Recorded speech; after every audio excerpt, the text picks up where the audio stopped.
오늘 우리에게 주시는 하나님의 말씀은 신약성경 로마서 8장의 말씀입니다. 31절로 39절까지 말씀입니다.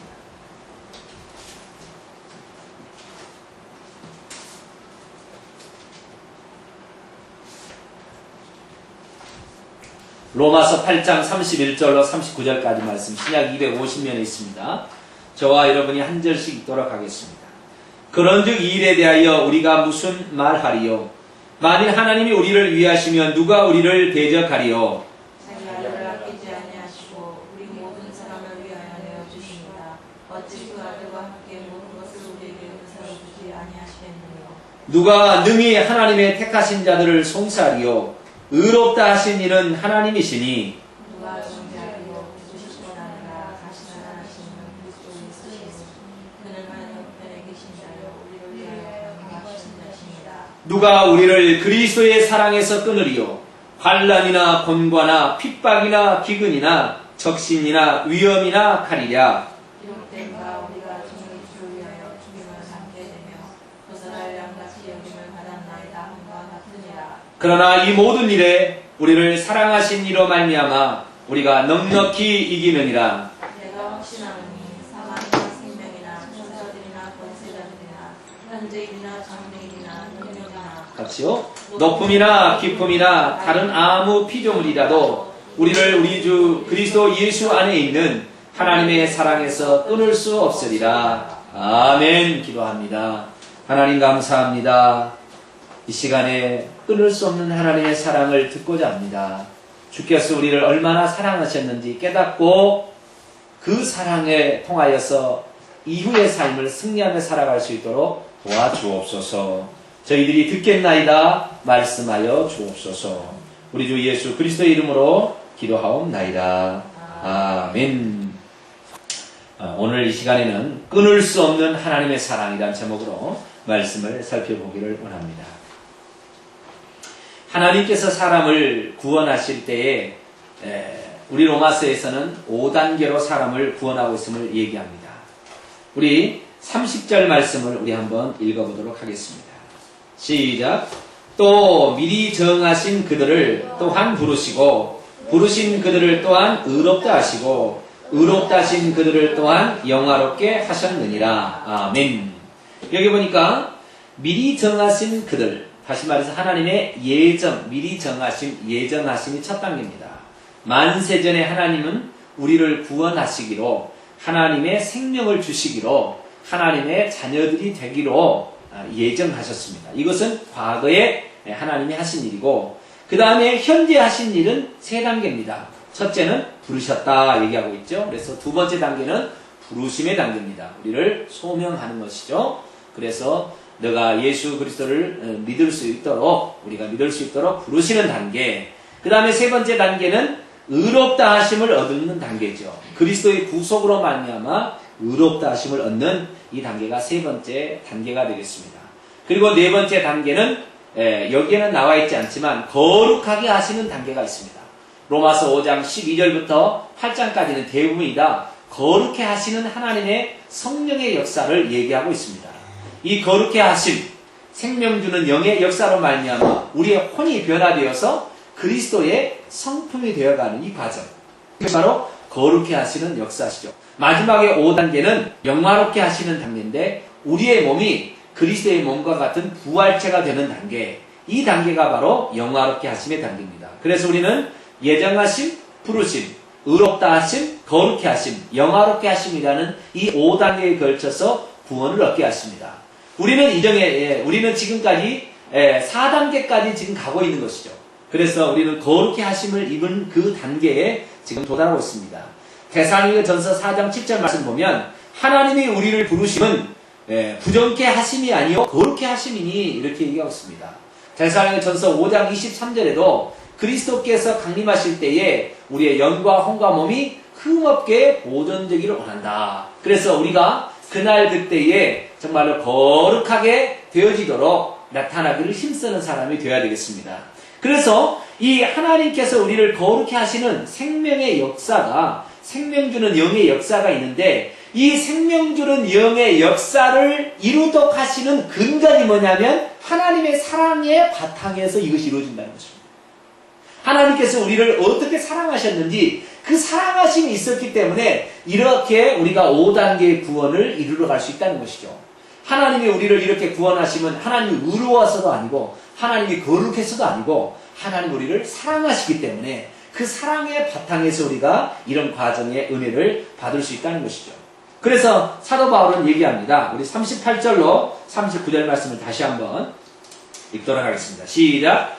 내가 확신하노니 사망이나 생명이나 천사들이나 권세자들이냐 현재일이나 장래일이나 능력이나 높음이나 깊음이나 다른 아무 피조물이라도 우리를 우리 주 그리스도 예수 안에 있는 하나님의 사랑에서 끊을 수 없으리라. 아멘. 왜 하나님은 끊을 수 없는 하나님의 사랑이라고 말하고 있는 것일까요?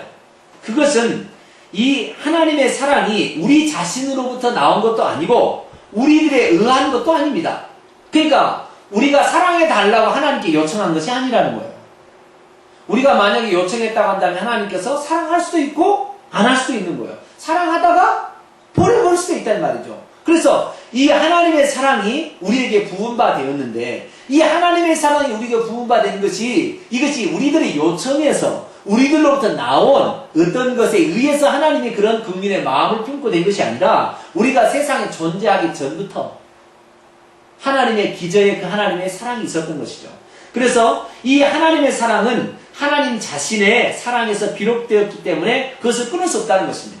우리로부터 비롯됐으면 우리가 하나님 앞에 예쁘게 행동을 하면 사랑해 주겠죠. 그러나 우리가 하나님 앞에 예쁘게 행동하지 않으면 어떻게 되겠어요? 당장 쳐버리게 되겠죠. 내 자식이 맨날 나를 속상해봐요. 사랑할 수 있겠습니까? 물론 부모니까 사랑해야 된다고 하지만 이렇게 하면서 사랑할 거 아니에요. 사랑은 사랑이지만 그렇잖아요. 그래도 내가 사랑하지 못하는 것은 뭐예요? 내가 낳았기 때문에 이것이 걱정이란 말이에요. 내가 낳았기 때문에 어쩔 수 없어요. 그런데 하나님께서 이 모든 것을 우리의 행위를 보고 사랑할까 안 사랑할까를 결정한 게 아니고 하나님의 원래 속성이 하나님이 사랑이셨기 때문에 그 사랑을 가지고 우리를 사랑한다는 것입니다. 그러면 언제부터 이런 계획을 세웠을까요? 우리 고린도전서 2장 10절 말씀을 언제부터 하나님이 이 사랑을 계획하셨을까? 고린도전서 2장 7절 말씀을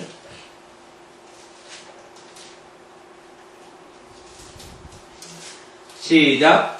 오직 비밀한 가운데 있는 하나님의 지혜를 말하는 것이니 곧 감추었던 것인데 하나님이 우리의 영광을 위하사 만세전에 미리 정하신 것이라. 언제 미리 정했어요?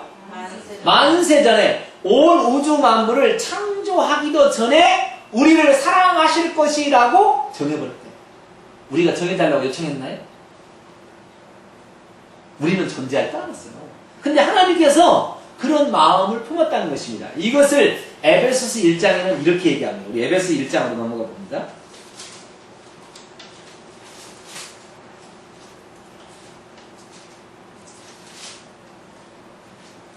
에베소서 1장 3절부터 5절까지 말씀을 읽겠습니다. 시작.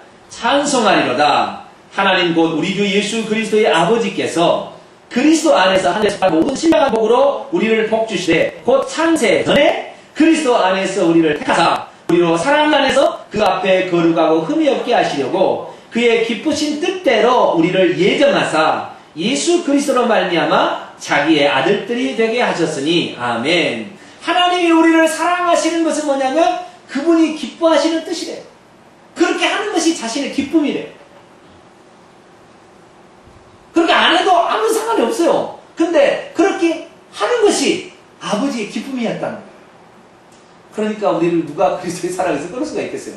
당신이 하겠다는데 온 우주 만물을 지으시고 그렇게 지으신 분이 그 사랑을 하겠다는데 누가 우리를 그리스도의 사랑에서 끊을 수가 있겠냐 이 말이죠. 하나님이 우리를 위하시면 누가 우리를 대적할 수 있고 누가 우리를 정죄할 수 있겠냐는 거죠. 할렐루야. 아멘. 하나님의 이 사랑은 한세전에 창세전에 이미 우리에게 계획된 놀라운 것입니다. 그런데 이 창세 이후로도 복받을 자들이 있어요. 우리 성경을 한번 찾아볼까요?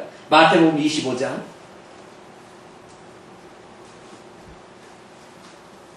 마태복음 25장 34절입니다.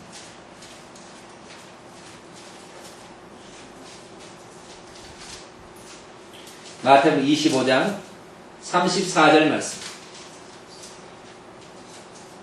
31절부터 34절까지 읽어봅시다. 시작.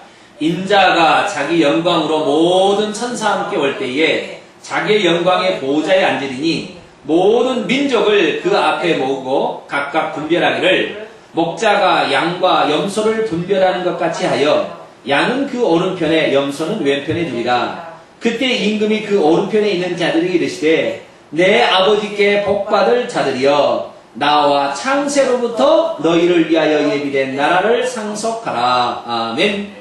여기 보니까 창세로부터 그들을 위하여 예비된 나라가 있었다라고 복받을 자들이 있었어요.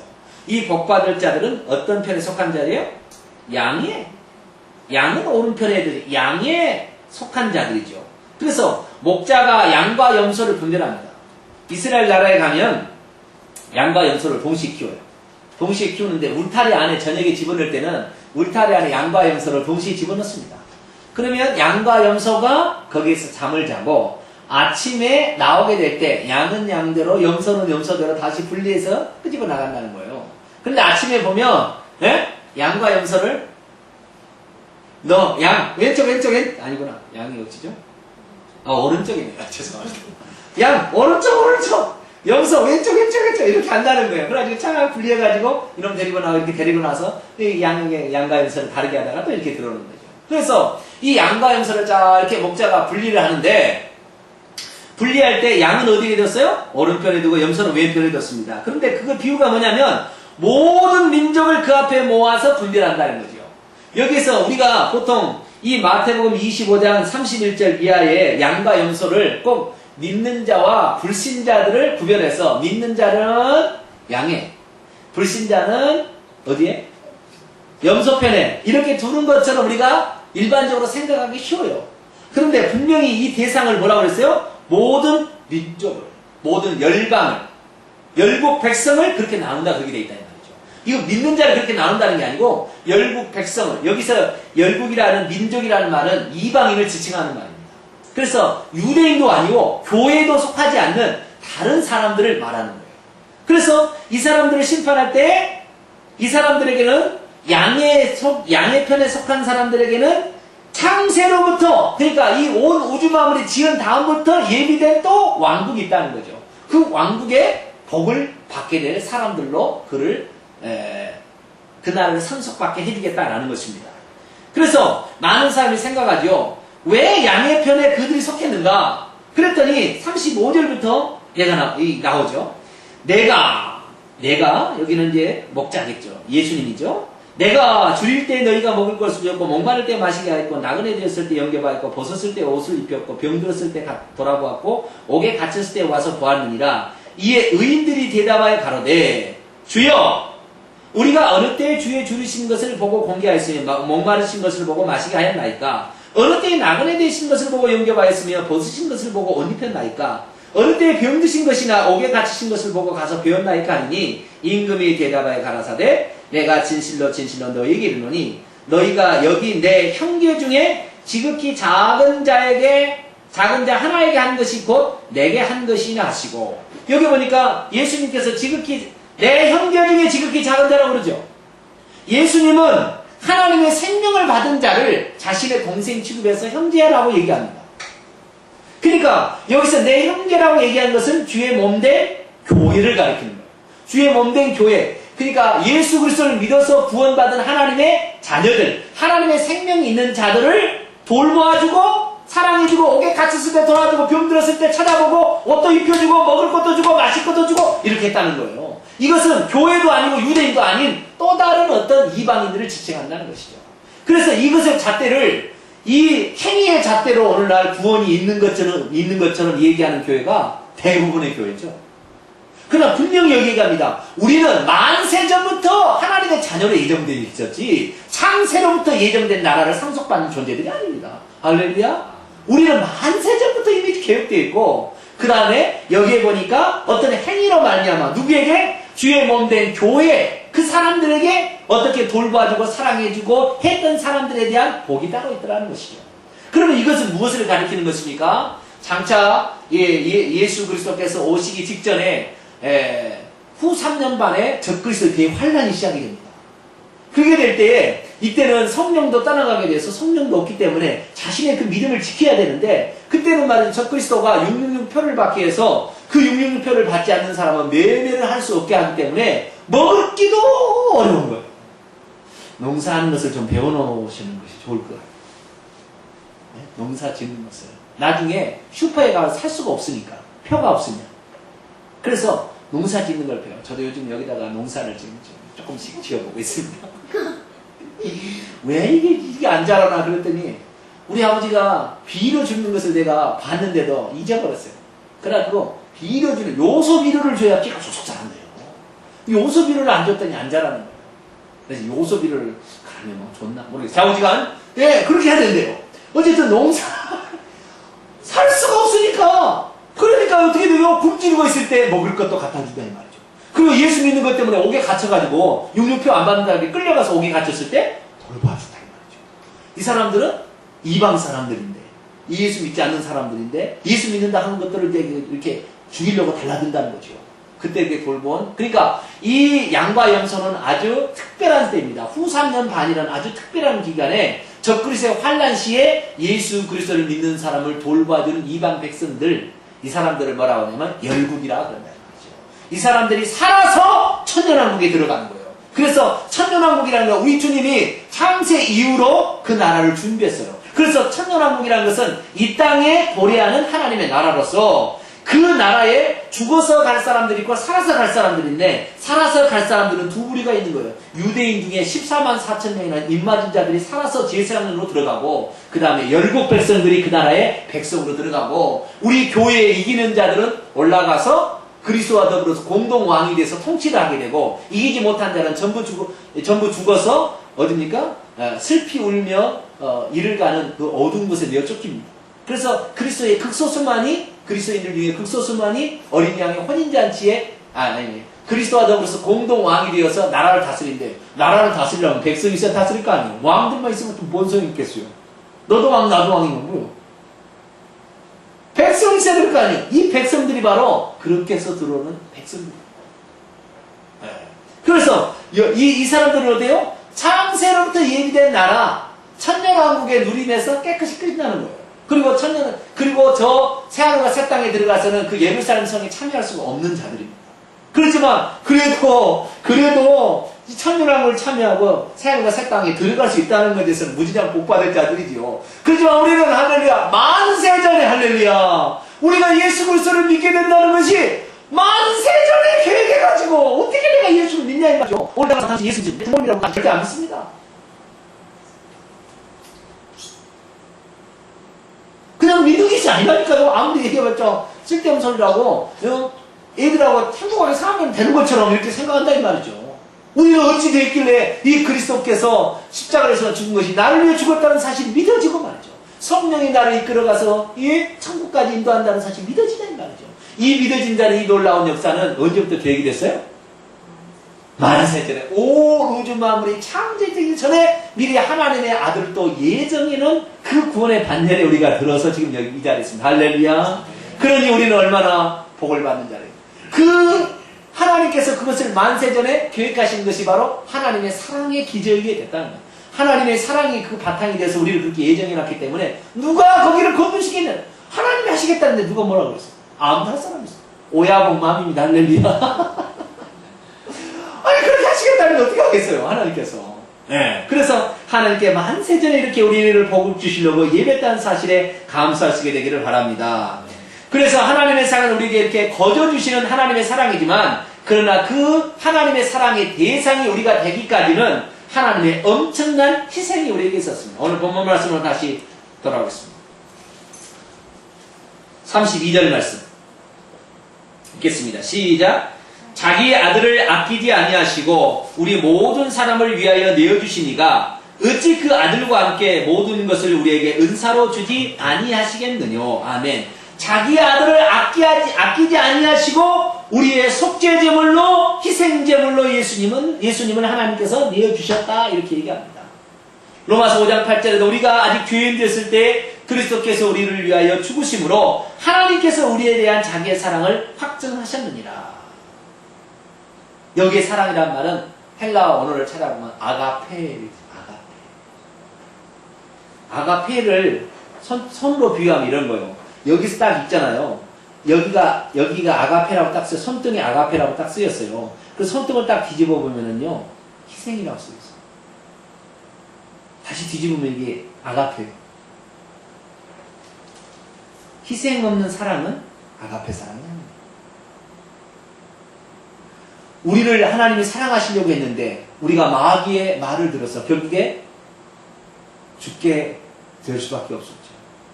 그래서 하나님께서는 그 죽음의 대가를 자신의 아들로 하여금 대신 치르게 하십니다.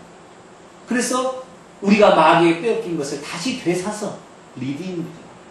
우리 되사서 구속해가지고 다시 되사가지고 우리를 하나님의 자녀가 되게 하셨어요. 그러니까 우리를 하나님의 자녀가 만세전에 계획하신 하나님의 자녀가 되게 하기까지 중간에 우리가 죄가 있었고 아들의 희생이 있었던 것입니다.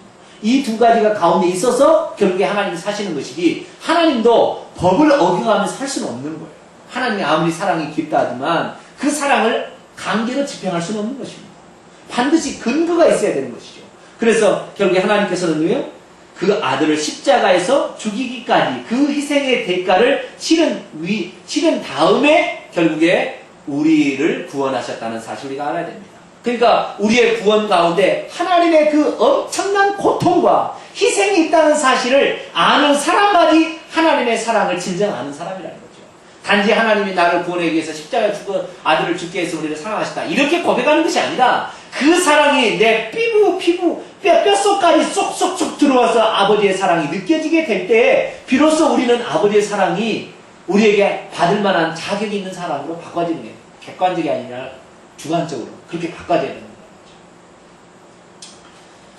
저는 어제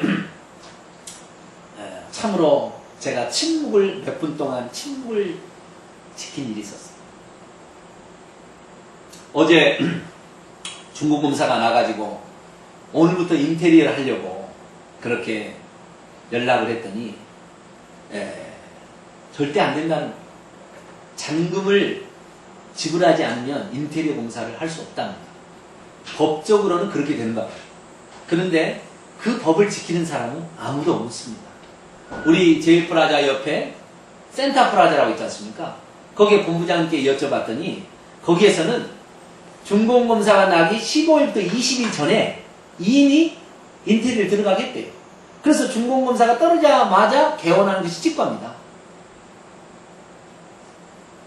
그렇게 해가지고 보통 다 이렇게 한다는 거예요. 이렇게 하는데 중공검사가 이미 떨어졌는데도 불구하고 이 중공검사가 떨어지는 것이 이제는 이 여러 사람의 분양을 받은 사람이 있기 때문에 이것을 다 각기 하나하나씩 다 그 사람 소유로 이렇게 문서를 바꿔가지고 화성시청과 동부주차장소를 통해서 결국에 여기까지는 적어도 20일에서 30일이 걸린대요. 그래서 아무리 빨라야 보존 등기가 나오는 것이 각 개별로 보존 등기가 나오는 것이 20일이 돼야 7월 20일 돼야 나오는 것이고 그 보존 등기가 나오게 되면 이 은행에서 이 가격이 얼마인지를 쳐줘서 거기에 대한 대출을 받아서 결국에 나머지 잔금을 치른다는 거예요. 그렇기 때문에 7월 20일이 되기 전까지는 인테리어 공사를 할 수가 없다. 그래서 본부장님께 나가서 얘기를 해도 안 된다. 그래서 본부장님께서 얘기를 하시더라고요. 거기에 회사에 총 부장님이 계시니까 그 부장님에게 상의를 해봐라. 그래서 제가 당사자, 제가 분양받은 입장이 아니기 때문에 제가 얘기할 수는 없어서 저희 한경훈 집사님께 부탁을 했어요. 이런 일이 있으니 전화번호가 여기 있습니다. 제가 부장님 일러드릴 테니까 전화 한번 하십시오. 어제 1시간 이상을 통화했는데 결국에 안 된다. 이렇게 결론이 나왔습니다. 당장 오늘부터 인테리어 공사가 진행된다고 자재며 사람이며 모든 것을 다 준비시키고 다 준비해서 그것이 인테리어뿐만 아니라 그 다음에 페인트, 무슨 전기, 그 다음에 음향 모든 시설들을 다 맞춰가지고 해서 해나가고 있는데 이것이 다시 연기가 돼버리면 어떻게 되겠어요? 그래서 저는 어제 아침에 당장 찾아갔습니다. 본부장님 어떻게 된 겁니까? 그랬더니 회사에서 이런 규정을 내렸기 때문에 나도 이런 규정을 이렇게 지킨 데는 처음 봅니다. 그러나 회사에서 그렇게 한다는데 사장이 그렇게 한다는데 우리가 할 수가 없습니다. 그런데 사장이 마침 그 자리로 왔어요. 사장이 마침 이 자리에 왔는데 사장이 온 게 아니구나. 그것은 며칠 전에 일이고 어쨌든 그런 얘기를 하고 있었는데 그 본부장님이 그러면 방법이 없습니까? 방법이 없다는 거예요. 아니요, 방법이 있을 겁니다. 뭐 방법이? 그랬더니 본부장님이 한참 있다가 저에게 얘기를 하는 거예요. 목사님, 한 가지 방법은 있긴 있습니다. 뭡니까? 그랬더니 직접 사장님하고 통화를 해서 사장님이 허락을 하면 할 수 있습니다.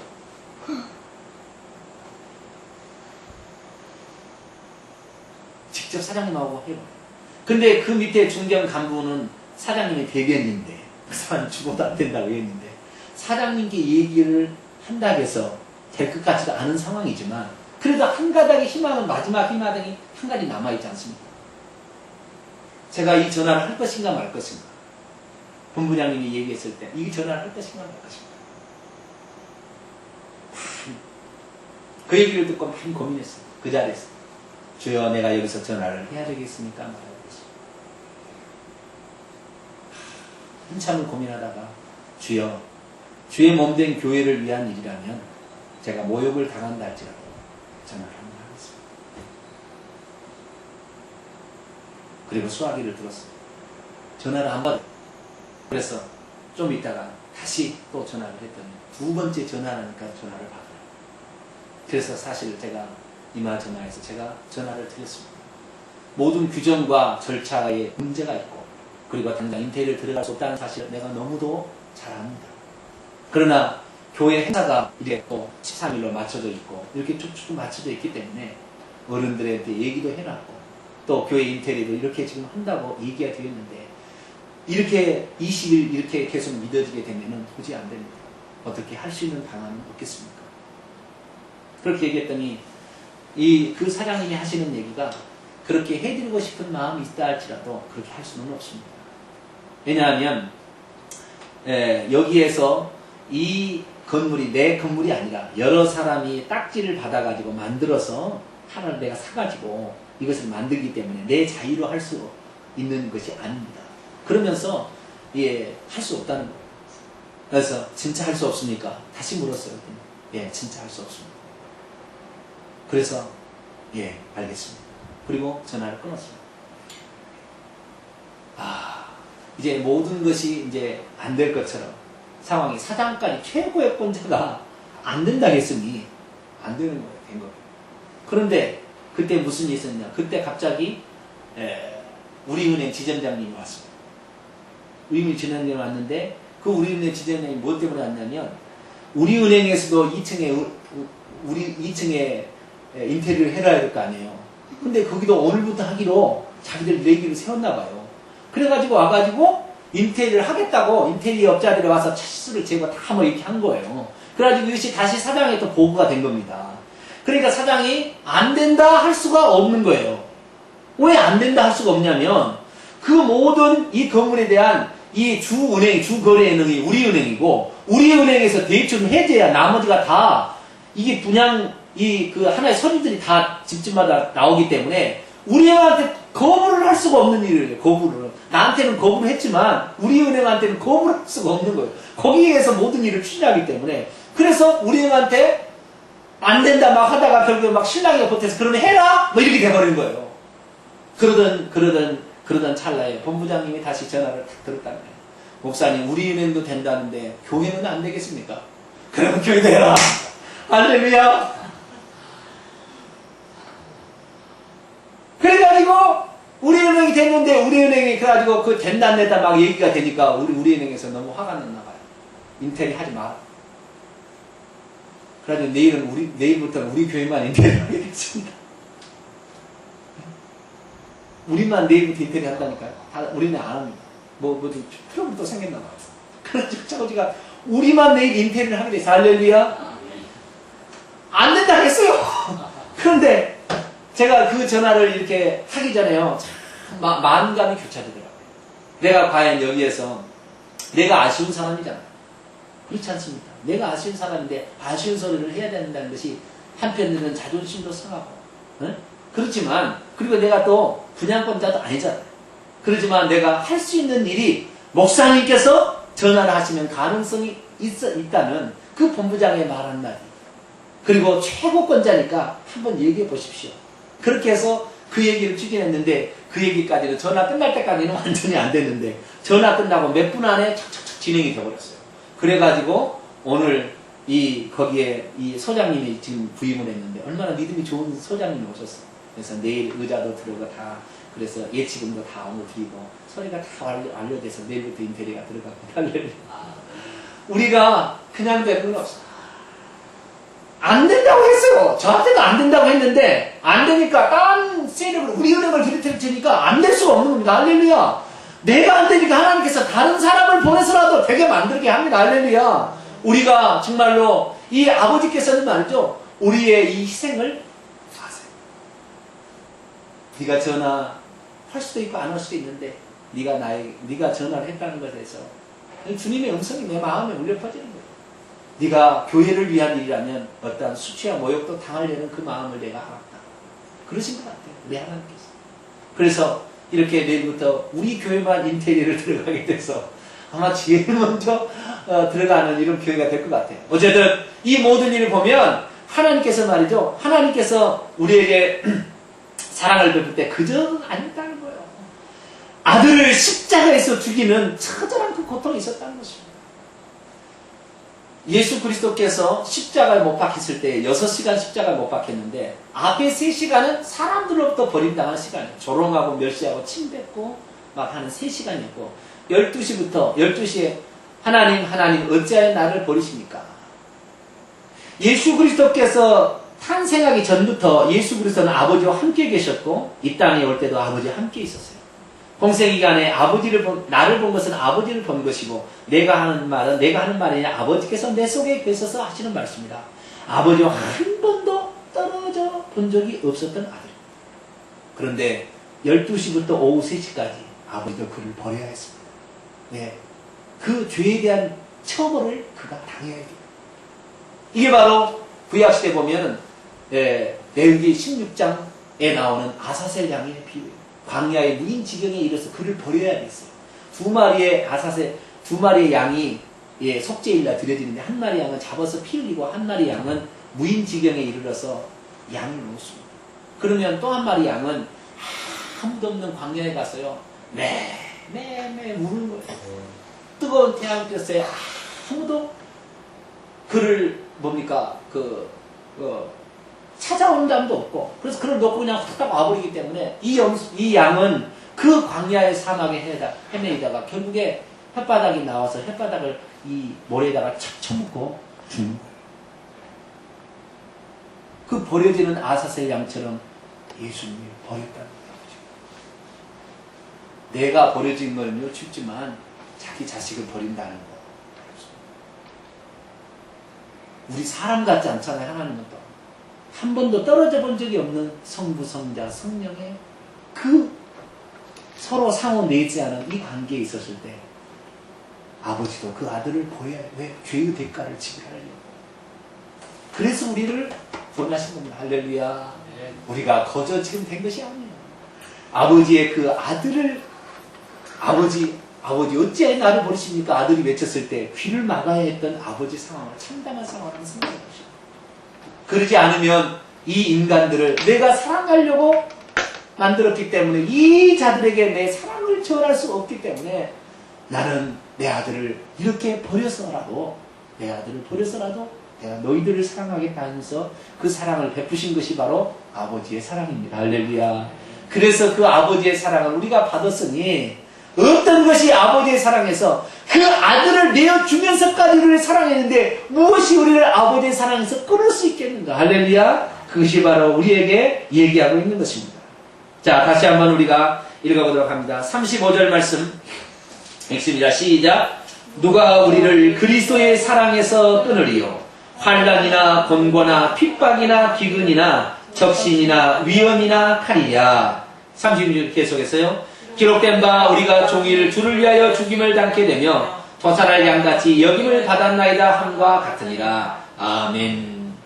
우리가 종일 주를 위하여 죽임을 당게 되며 도살할 양처럼 이렇게 그런 처지에 아무것도 기대할 수 없는 상황에 처한다 할지라도 하나님께서는 그를 결코 버리지 아니하시고 사랑에서 끊지 아니하시고 그를 건져내신다. 할렐루야. 그래서 우리에게 약속해 주셨습니다.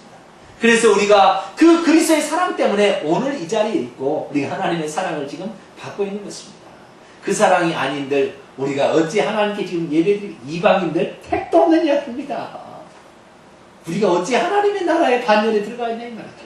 택도 없는 이야기인데 오직 아버지께서 우리를 만세전에 교육해서 우리 이방인들도 함께 후사가 되고 함께 약속에 참여한 자가 되도록 교육하셨다는 사실을 믿으시기 바랍니다. 그리고 그분을 우리가 찬양하게 될 때에 우리는 어떻게 됩니까? 그 사랑의 결과가 나타나게 되는데 31절의 말씀 보니까 아무도 우리를 대적할 수가 없대요. 할렐루야. 33절에 보니까 아무도 우리를 송사할 수 없대요. 37절에 보니까 아무도 우리에게서 승리를 막을 수가 없다는 거예요. 우리는 그리스도 안에 있으면 절대 실패하지 않습니다. 저는 이 사실을 믿습니다. 세상 천지가 다 변한다 할지라도 그리스도인은 반드시 승리한다는 사실 저는 믿습니다. 지금 당장 혹시 내가 낮은 데 처하게 되고 낭떠러지로 떨어진다 할지라도 결코 낭떠러지 바닥에는 떨어지지 않습니다. 하나님의 사랑이 우리를 지키시기 때문에 우리가 거기에서 그리스도의 사랑이 나를 지키실 것이다. 아버지의 사랑이 나를 분명히 나를 지키실 것이라는 확신을 갖고 가기만 하면 마귀도 우리를 대적할 수 없고 건드릴 수 없습니다. 할렐루야. 위험이나 칼이 우리에게 모기를 들어온다 할지라도 우리는 거기에 결코 굴복당하지 않습니다. 우리는 그리스도 안에서 반드시 승리할 수 있도록 하나님이 우리를 위해서 예정해 주셨음을 믿으시기 바랍니다. 그래서 그 사실을 이루기 위해서 어떻게 하느냐? 하나님은 보조장치를 하나 마련했는데 그게 뭡니까? 34절에 나와 있습니다. 한번 읽어봅니다. 시작. 누가 정죄하리요? 죽으실 뿐 아니라 다시 살아나는 이는 그리스도 예수시니 그는 하나님 우편에 계신 자요 우리를 위하여 간구하시는 자신이라. 아멘. 예수 그리스도 그분께서 나를 사랑하셨다고 아는 그 자들을 예수께서는 오늘도 하나님 보좌 우편에서 충보하시며 저를 결코 버리지 마십시오. 내가 그를 위해서 희생했다는 사실을 알고 있습니다. 아버지 어떠한 상황이 된다 할지라도 절대 그를 버리지 마세요. 보조장치 하나 더 있습니다. 할렐루야. 아버지의 사랑이 있어서 우리도 버림당할 수가 없어요. 우리 반드시 승리입니다. 우리 그리스도는 무조건 끝이 해피엔딩입니다. 절대 이런 그 해피엔딩이 아닌 것을 뭐라고 그러죠? 정말이 안 좋은 걸? 장우지간이 뭐 그런 게 없어요. 마지막에 무슨 이게 잘못된 게 없어요. 우리는 무조건 끝에는 해피엔딩. 할렐루야. 오직 승리요 오직 해피엔딩이에요. 우리가 설령 목비 멘트 하다도 우리는 순교자로 바로 올라가. 무조건 해피엔딩입니다. 우리가. 할렐루야. 그런데도 예수 그리스도께서 또 우편에서 아버지 잘하시지요? 잘하실 줄 믿습니다. 이렇게 한마디씩 해준다 이 말이죠. 할렐루야. 그러니 어찌 우리가 말이죠. 세상에서 지는 인생이 되겠느냐. 반드시 승리하는 인생이 됩니다. 37절부터 다시 39절까지 말 다시 한번 읽어봤습니다. 시작. 그러나 이 모든 일에 우리를 사랑하신 이로 말미암아 우리가 넉넉히 이기느니라. 내가 확신하노니 사망이나 생명이나 천사들이나 권세자들이나 현재이나 장래이나 능력이나 높음이나 기쁨이나 다른 아무 피조물이라도 우리를 우리 주 그리스도 예수 안에 있는 하나님의 사랑에서 끊을 수 없으리라. 할렐루야. 끊을 수 없는 끈으로 우리는 단단히 연결되어 있습니다. 그래서 만약에 우리가 지옥에 떨어진다면 예수님 같이 떨어지면요. 예수님 지옥에 떨어질게 안 떨어질까요? 절대 안 떨어지죠. 절대 안. 우리도 절대 지옥에 안 떨어져. 예수 그리스도가 실패하는 인생 안 살았습니다. 그는 인생을 한 번도 실패하지 않았습니다. 인생을 가지면서도 승리하에 살았기 때문에 예수님과 끈이 딱 이렇게 딱 묶어졌어요. 네? 묶어졌으니 그와 함께 우리는 같이 운명 공동체입니다. 네. 그분이 천국 가면 천국 가요. 할렐루야. 네. 그런 인생으로 우리가 운명 지어진 것이 만세전에. 할렐루야. 그렇게 돼서 우리가 오늘 이 자리에 있습니다. 말씀을 마치려고 합니다. 하나님께서는 우리를 사랑하시되 우리를 맨 처음에 지시되 하나님의 사랑의 대상으로 지었나 봐요. 왜 사랑하셨냐고 저도 많이 반문해 봤어요. 하나님 왜 나를 사랑하십니까? 많이 반문해 봤어요. 왜냐하면 저 같은 경우는 완전 무명 선지자거든요. 저희 가문에 아무도 아무도 예수님을 믿는 사람이 없고 아무도 하나님의 사랑을 감복하거나 뭐 풍성을 위해서 기도하는 사람이 없었던 저희가 이 하나님의 사랑을 받아서 하나님 자녀가 되었다는 것에 대해서 예수님이 나의 죄를 위해서 그 처절한 고통을 받았다는 그 희생의 사랑이 점이 올 때마다 아버지 왜 나를 사랑하셨나요? 물어봤지만 답은 없어요. 제가 그래가지고요 이 무릎을 항상 저는 처음부터 가졌어요. 왜 하나님 나를 사랑하셨습니까? 그랬더니 하나님이 사랑하는 거 그래도 사랑하는 거예요. 왜 사랑하신다 물어보면 뭐 조건이 없어요. 내가 무슨 잘난 것이 없거든요. 그런데 하나님께 조건 없이 우리를 사랑하셨더라고요. 그래서 조건 없이 사랑하셔가지고 다시 내가 성지순례를 갔어요.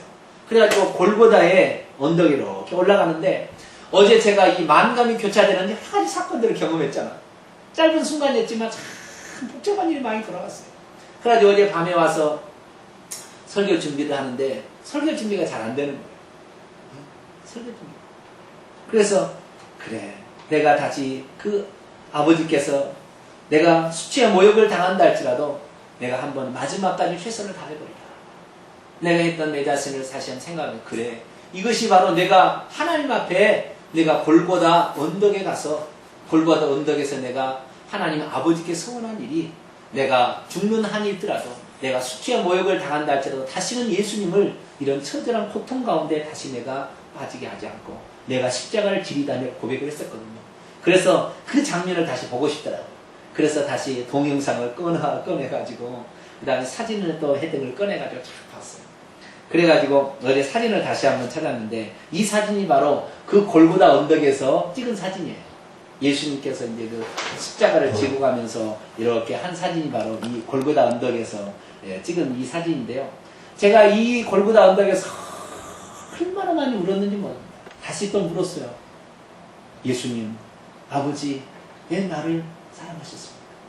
왜 나를 위해서 아들을 이 처참한 고통 가운데 빠지겠습니까?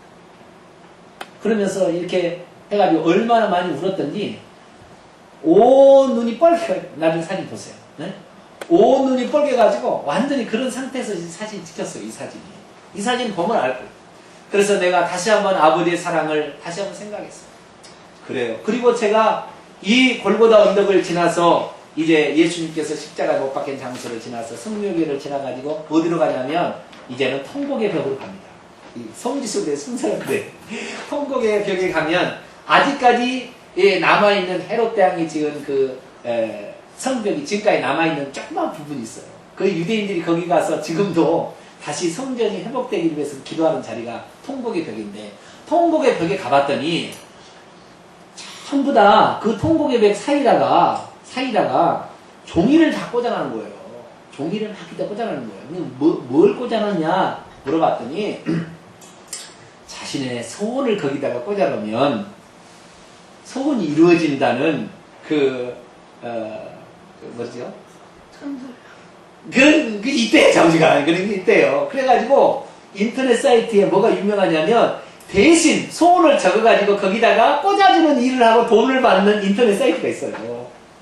못 가니까, 그까지. 근데 거기다 꽂아놓으면 소원이 이루어진단다라는, 그 뭐죠? 그런 것을? 예? 자우지가, 제가 이렇게 불안한 어느 감각이. 자우지가 그런 게 있어요. 그래서 제가 그런 걸 보고, 좋습니다, 주여! 나도 여기다가 내가 글을 썼어요. 그 비밀은 하나님과 나만이 아는 비밀. 오직 하나님의 사랑에 내 평생에 내 자신이 수치와 모욕을 당한다 할지라도 결코 그리스도의 이름을 욕되게 하지 않고 내가 내 자신을 불태워 주님 앞에 한 번 내 인생 드리겠다. 뭐 그런 내용이에요. 이 내용이. 예? 하나님과 나만이 아는 내용으로 내가 편지 쓰기로 거기 앞에 있는 분한테 쓰는 것처럼 딱 써가지고 딱 꽂아놨다가 사진 하나를 딱 찍어가지고 가져왔어요. 그 사진을 볼 때마다 주여 안 해보셨죠? 예? 통곡에 배겨가지고 예? 우리가 하나님의 사랑에 우리가요 그 사랑을 왜 주었는가 왜 나를 사랑하시는가 답은 없어요. 그런데 내 마음속에 들려오는 답은 내가 너를 사랑한 것 같이 너도 나를 사랑하거라. 이게 답이에요. 예? 내가 너를 사랑하는 것처럼 너도 나를 사랑하면 된다. 제가 그 답을 얻었어요. 그래서 제가 골고다 언덕에서 하나님께 정말 다시 한번 내 목숨 다 드리리라 소원하고 통곡의 벽에다가 아예 써가지고 집어 넣었습니다. 할렐루야. 주인이 오실 때 다시 까보시겠죠? 내가 그래 네가 여기다 써놓은 대로 네가 믿음을 지켰으니 내가 너를 위해서 하늘의 벽처럼 빛나게 하리라. 할렐루야. 내가 그 마음, 그 음성 내가 듣기 위해서 살아갑니다. 오늘도. 여러분도 그런 마음으로 주님을 여러분이 그렇게 사랑하셨다 한다면 여러분도 주님을 그렇게 사랑하시기 바랍니다. 그것이 바로 우리가 할 일이 아닌가. 그래서 하나님을 사랑하다가 하나님의 사랑의 대상 하나님을 영원토록 사랑하다가 나중에 그래 네가 나를 사랑하는 것을 내가 안다. 이 고백을 받게 되기를 간절히 축원합니다. 기도하겠습니다. 자비로우신 하나님 진심으로 감사를 드립니다. 우리가 무엇이간데 우리를 사랑하셨습니까? 만세전에 우리를 사랑하시려고 아무 조건 없이 우리를 사랑하셨는데 우리는 얼마나 주님의 마음을 섭섭하게 드리고 주님을 힘들게 하고 주님께 원망하며 살았는지요. 하나님 오늘부터라도 이제 마음을 곱쳐먹고 오직 아버지께서 우리를 사랑하신 것처럼 우리도 아버지를 사랑하며 예수 그리스도의 희생을 저의 마음에 품고 살아가길 원합니다. 어차피 한 번 가는 인생 가운데 하나님을 사랑하다가 가는 복된 인생이 될 수 있도록 도와주시옵소서. 하나님의 거룩하심을 마치는 로마서 8장의 끝에 아버지의 사랑으로서 이 모든 일을 아버지의 사랑의 기저 가운데 했다. 주님이 말씀했듯이 우리도 모든 것 바라는 것이 없고 오직 아버지를 사랑하는 그 마음에서 모든 일을 감당함으로 말미암아 하나님의 교회를 우뚝 세우는 저희들이 되게 하여 주시옵소서. 우리 주 예수 그리스도의 이름으로 간절히 기도하옵나이다. 아멘.